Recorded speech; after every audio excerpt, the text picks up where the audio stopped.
অন্যদিকে ডিভিসি সেচ খালের ধার থেকে যুবকের মৃতদেহ উদ্ধার। মৃতের নাম সৌমেন দাস, বর্ধমান থানার তেজগঞ্জ দাসপাড়ার বাসিন্দা সৌমেন বুধবার রাতে হঠাৎই বাড়ি থেকে বেরিয়ে যান।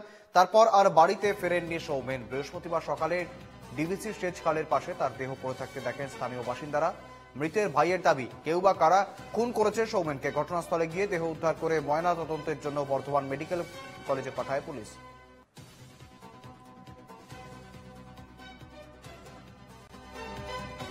আমার একজন প্রতিবেশী দাদা ঘুম দিয়ে তুলে বললো ক্যানাল ঘাটে লাশ পড়ে রয়েছে। তখনও আমরা বুঝতে পারিনি এটা আমার দাদার লাশ। দিয়ে আমরা তারপরেই তোলা হলো বডিটা, দিয়ে দেখা গেল হ্যাঁ এটা দাদারই লাশ। দিয়ে উপর থেকে তুলে এনে এখানে রাখা হলো। দেখা গেল পিছনে ব্লাড বেরাচ্ছে মাথার পিছন দিয়ে এবং নাক দিয়ে বেরাচ্ছে ব্লাড। তারপর আমরা থানায় খবর দিলাম, থানার লোকেরা এলো। শরীরে আঘাতের চিহ্ন রয়েছে। 8:30টার সময় 9টার সময়তেই এসছি। আসার পরে দেখছি ঘরে নাই। আবার জেঠির কাছে গেছো, জেঠি তোমার ছেলে ঘরে নাই।